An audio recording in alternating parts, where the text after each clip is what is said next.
All right, let me know when to start. Go. Start. Okay, what I'm gonna do for you right now is I'm gonna perform for you a safe start. I will turn the key to the on position. My ABS light is on. Now off, indicating that my anti-lock brake system is functioning properly. Now I'm going to go ahead, push in the clutch, make sure that I'm in neutral, and start the truck. Ease up off of the clutch. Alright, now in my driver's side storage compartment I have 3 red reflective triangles used for emergency pullovers, spare electrical fuses, and what you cannot see right beside me is a fully charged, ready to date fire extinguisher. Here's my seat belt. My seat belt is securely mounted. It's not cut, crack, frayed, or worn. It's been properly adjusted to me in a latch position. No damage. Here's my mirrors. My mirrors are securely mounted. They're clean and clear. They've been properly adjusted to me from the inside. No damage.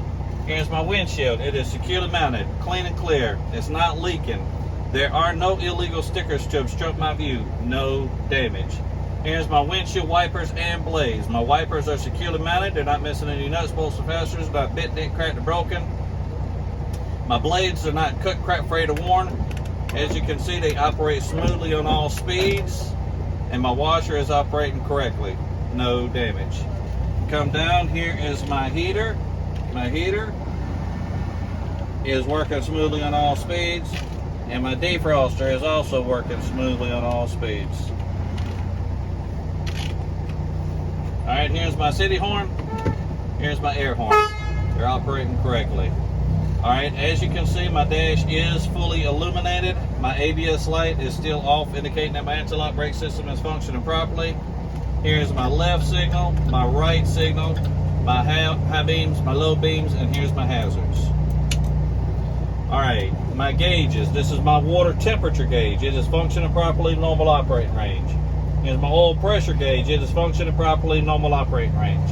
Here's my amp voltmeter. It is functioning properly, normal operating range, indicating that my alternator is charging my batteries.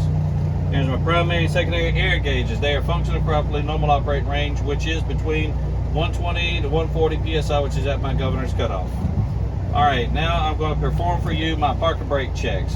For my first test is going to be my parking brake on the tractor. What I do, push out in the clutch. Put it in first gear. I'm going to release the trailer brakes to test my tractor. Ease up off of the clutch. Feel the tug. Alright, now for my second test, I'm going to leave it in first gear. It's going to be my trailer brakes. I'm going to release the tractor to test the trailer. Ease up off the clutch.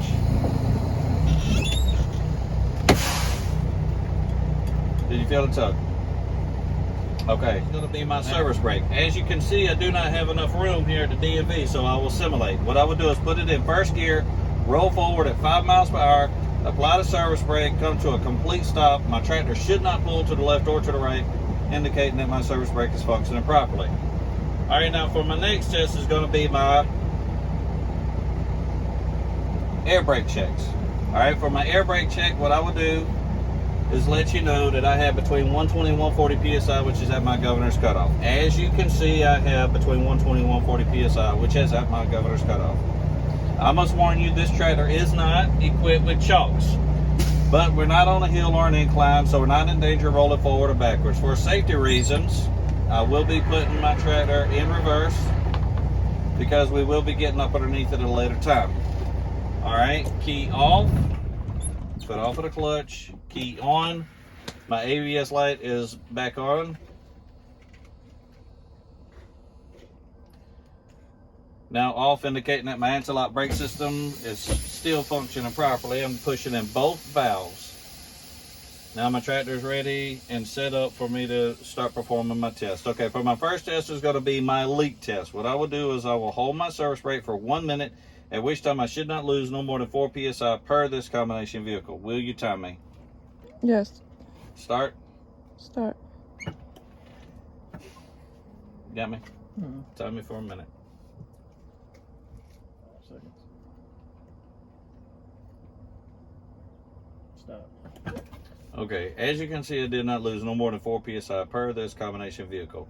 For my next test is going to be my low air warning light and buzzer test. What I will do is I will fan my brake and my low air warning light and buzzer will activate before it reaches below 55 psi.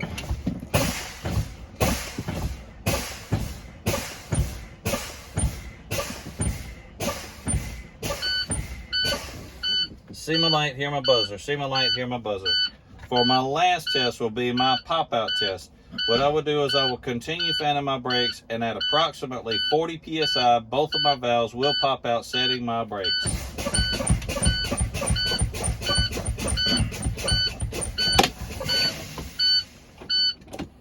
My brakes popped out, setting my brakes. This concludes my in-cab inspection. Will you assist me with making sure that my lights are working properly? Yes. Do you want to hear about them? Yes. Okay, at the top of my cab, I've got 5 clearance lights. At the front of my cab, I've got 2 headlights.